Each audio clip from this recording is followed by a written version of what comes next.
He spent 3 silver coins for a bride who was terrified, and then shattered every expectation she'd ever known. The air in the barn was thick enough to taste sawdust and animal sweat, and beneath it all, the sharp scent of pure dread. The sweltering afternoon seemed to push down on every soul crowded inside. Horses shifted in their stalls, ignored. Every gaze was fixed on the rough wooden platform at the room's heart. Elara stood there, her fingers knotted together. The dress she wore was a relic, once her mother's, now hanging limp on her slender form. The fabric was faded, the lace at the collar gone brittle. A wide-brimmed hat cast her face in shadow, but couldn't conceal the dark mark along her cheekbone. She didn't weep. She barely seemed to breathe. She just stood, a statue of quiet terror amidst the murmurs. "Final offering," the auctioneer barked, his voice a whip crack in the heat. The men lining the rails stirred. Some grinned. Some spat. Some just watched with blank, hungry eyes. For other young women had already been led away that morning. None had made a sound that mattered. The auctioneer stepped up, his grip rough as he tilted her chin. She stiffened. "Untouched," he announced to the room, turning her face like displaying goods. "Starting bid is 3 silver. A heavy quiet fell. Then, from the deep shadows at the rear, a calm voice spoke. 3. Heads turned. A stranger in a long, dust-colored coat moved into the light. His hat brim hid his eyes. He showed no smile, offered no leer. He simply walked to the platform, placed 3 coins in the auctioneer's hand, and said, "The debt is paid." The auctioneer stared. The crowd buzzed in confusion. Then the cowboy, his name was Silas, did the unimaginable. He went down on one knee in the dirt right before her. The entire barn held its breath. Even the animals stilled. Elara's heart hammered against her ribs. He reached out, his movements deliberate, and gently untied the worn laces of her shoes, setting them aside. His hands were calloused but careful. "You aren't theirs," he said, his voice low, "for her alone. And you sure aren't mine. I only purchased your peace from wolves. The greatest kindness is often a quiet door held open, not a path forced." Her legs felt unsteady. The weight in his words was more solid than the walls around them. Something deep within her splintered then, not more fear, but the first faint glimmer of something else. He stood, removed his coat, and draped it over her thin shoulders. "You can walk out that door free," he said. Then he turned his back on the entire room and started for the exit. No one moved to stop him. No one uttered a word. Elara followed. Not because he commanded it, but because for the first time in memory, no one was telling her what she must do. Outside, the evening air was a cool relief. The sun was a dying ember on the horizon, setting the clouds ablaze. A wagon stood hitched by the fence.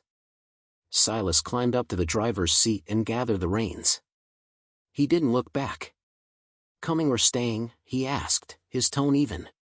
She hesitated, glancing back at the barn's dark maw, the noise, the life that had been a cage. Then she pulled his coat tighter and climbed up beside him. The wagon wheels began to turn, their rhythmic groan marking their passage. They traveled without speaking. The road unwound through barren hills, and the steady clop of hooves was the only conversation. A low growl of thunder rolled from the distant peaks. Elara flinched. Silas gently slowed the team without a word. This silence was different from any she'd known. It wasn't charged with threat. It felt soft. After a time, he spoke. "There's a place up ahead. You can rest there." When they reached it, the cabin sat small and solid beneath a stand of whispering pines. A thin curl of smoke rose from the chimney. He stepped down, opened the heavy door, and stood aside. "It's warm," he said. "Your choice to enter." She looked from him to the open doorway. The scent of wood smoke reached her, stirring a half-forgotten memory of safety. She stepped over the threshold. A fire glowed in the stone hearth. 2 simple bowls waited on the table. He moved to a shelf, filled a cup from a steaming kettle, and set it down. Blankets on the cot, he said. Eat, or don't. Rest, or don't. She stood frozen, clutching the borrowed coat. What happens now? Now you learn what a full breath feels like. She didn't trust it. This calm, this decency. Her world had been built of slammed fists and sharp demands. Why did you bring me here? She whispered. Because a door shouldn't have a lock from the inside. She watched him sit, tear a loaf of bread in two, and place half on the other plate. He didn't stare. He asked for nothing. Slowly, she moved forward, took the spoon he offered, and sat. The stew was hot, scalding her tongue, but she ate. It tasted like truth. What's your name? She asked. Silas. Elara. Strong name, he said. When the fire burned down the coals, he laid a second wool blanket by the hearth. The bed's yours, he stated. She shook her head quickly. I don't. I can't be. He met her eyes. I won't cross a line you draw. For the first time in more years than she could count, the tension bled from her muscles. Her breathing deepened. She lay down near the fire's warmth, wrapped in the blanket, and closed her eyes. That night, for the first time since childhood, Elara slept without a nightmare. And Silas sat awake in the old chair, watching the flames. He had paid silver for her, not to possess her, but to release her. In that dark, quiet space, neither could know this fragile beginning would remake them both. Dawn light, pale and kind, filtered through the cabin's chinks. Elara woke to the aroma of coffee and frying bacon. For a disoriented moment, she didn't recognize her surroundings. The fire still whispered. The air was still peaceful. Her pulse was calm. She listened for yelling, for heavy footsteps, for violence. There was only stillness. Silas was at the stove, his sleeves pushed up, tending to a pan. He didn't turn. He just poured a cup of coffee and set it on the table. Morning. She pushed herself up. Morning. Her voice was small, but steady. Eat, he said. You'll need your strength, whichever way you decide to go. Where would I go? She asked, the question hanging between them. That's your answer to find, he said, taking his seat. You're not a prisoner here. She looked around, the scrub table, the pair of chairs, the tools hung neatly, the single bed. It was simple, but tended with care. She took the cup. The coffee was strong and bitter, but its heat was a comfort. Why are you doing all this? She asked. Doing what? Treating me like a person. He held her gaze. Because you are one. The simplicity of it struck her like a physical blow. She had no defense against such a plain truth, so she fell silent. After they ate, he went out to fix a broken shutter. Elara followed, settling on the porch steps. The valley sprawled below, golden and vast. She watched him work, each strike of the hammer measured and sure. He didn't rant or curse. He simply restored what was broken. When he was done, he looked out toward the tree line. You grew up near water. She frowned. How could you tell? Your speech.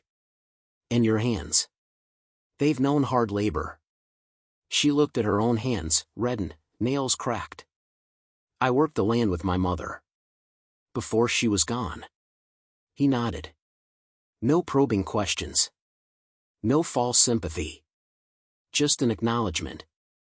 That afternoon, he brought out a folded garment and laid it on a chair. It belonged to my sister, he said. Wear it if it suits you. Or don't. She touched the cloth. It was soft, clean, carrying the faint smell of lye soap. It wasn't fancy, but it was whole. Something tight in her chest began to ease. That evening, she watched him by the firelight, whittling a piece of kindling with a sharp blade. The steady shush-shush of the knife was soothing. She drew nearer. What will it be? He gave a faint smile. It'll decide for itself. She stood nearby, arms wrapped around herself. My mother used to weave baskets. Mine quilted, he said softly. For a long while, only the fire spoke. Then her voice came again, quieter. "Will you braid my hair?" He looked up. "If you wish." He brought a stool near the hearth. She sat. His fingers were careful in her hair, working through the tangles with a patience she'd never known. "No one ever touched me without expecting payment," she whispered. "I'm not everyone," he replied. When he finished, he secured the end of the braid with a thin strip of suede. She turned to look at him. "Why did you kneel in that place?" He met her eyes. "Because every other man there was standing over you. You deserve to be met as an equal. True strength is found not in taking, but in the dignity you choose to give." Her throat tightened. She hadn't realized how heavy that invisible weight was until someone helped her set it down. "You aren't what I was told men are. You aren't what they tried to make you," he said.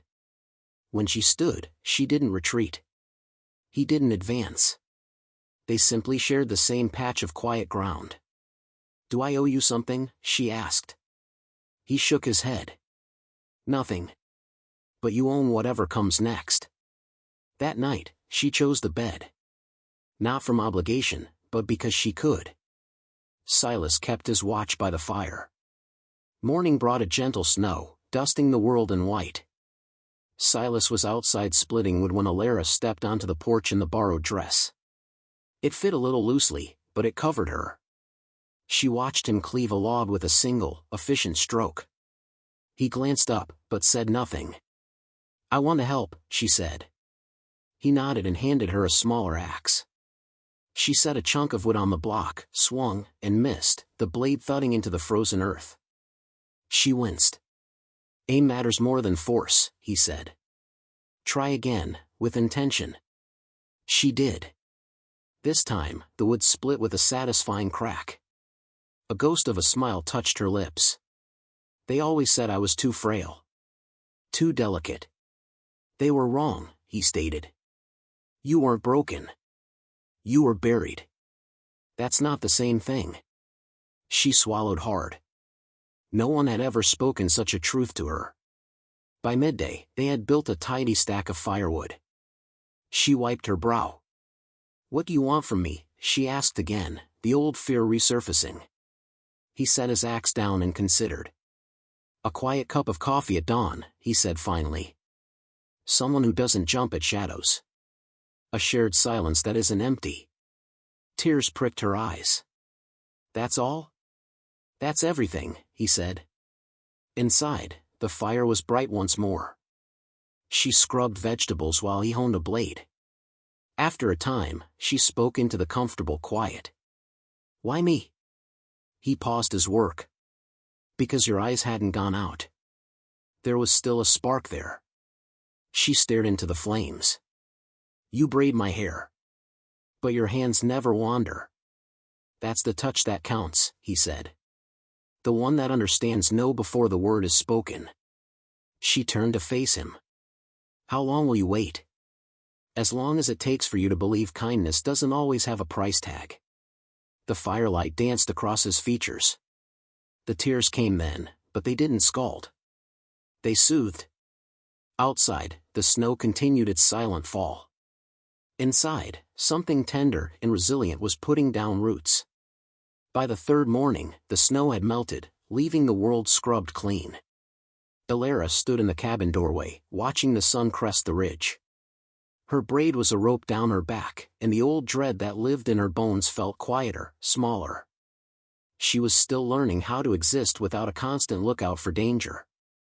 Silas was at the woodpile, his movements a familiar rhythm.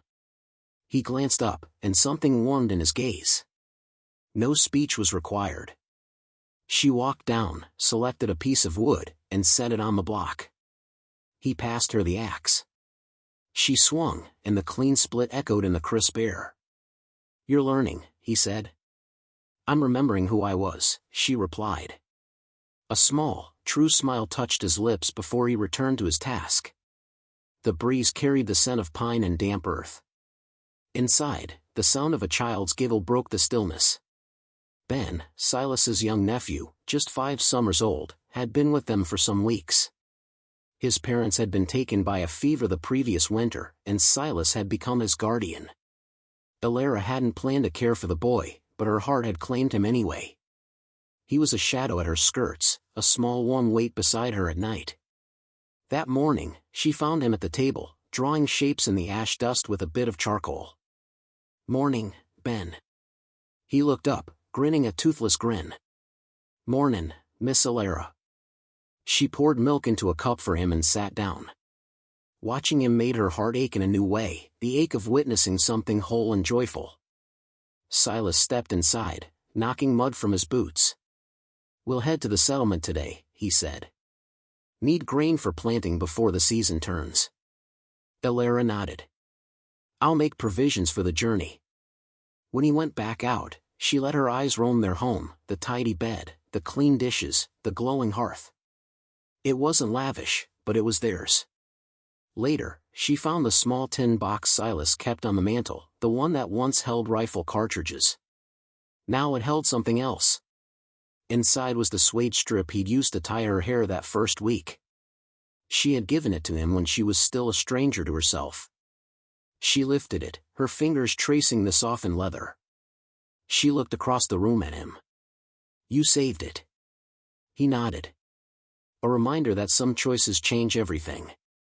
She sat beside him, watching the fire. "That girl from the barn, she's gone now." She placed the strip back and closed the lid. "Keep it if you wish. I don't need it to remember." He studied her face. "It's safe either way." That night after their meal, she took her old auction dress outside.